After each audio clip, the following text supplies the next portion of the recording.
The steps of a good man, they are ordered by God. So what should we be doing?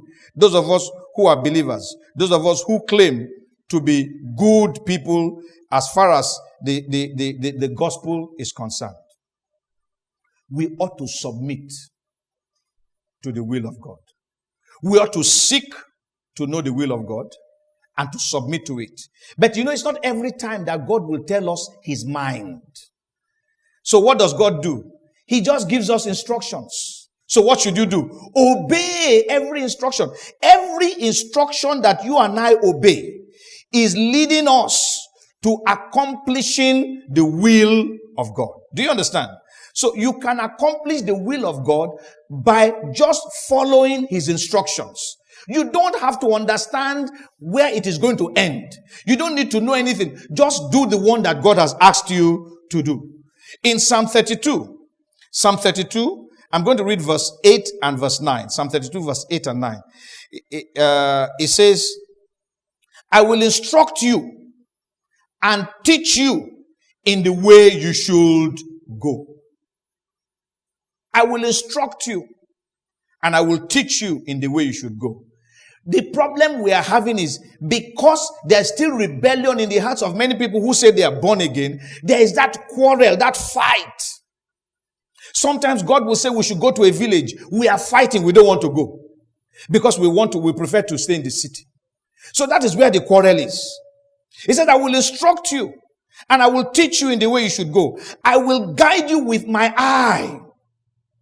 I will watch over you and even when there are dangers in the place I'm asking you to go to, I will guide you.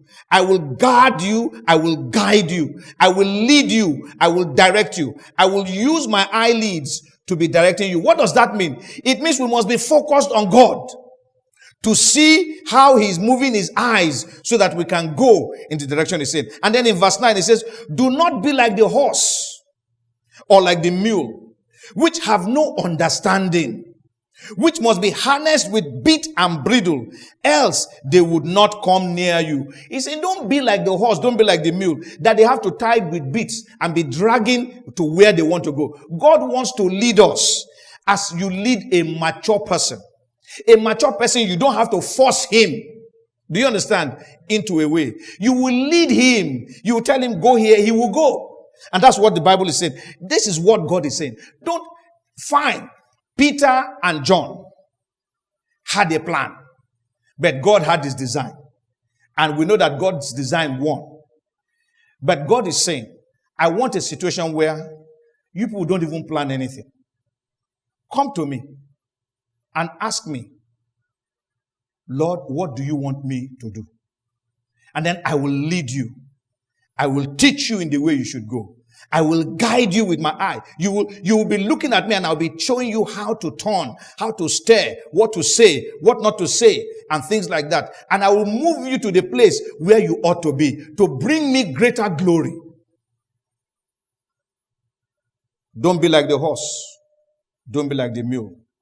These are stubborn animals that we have to put bits and harnesses in their mouth to be able to drag them and move them.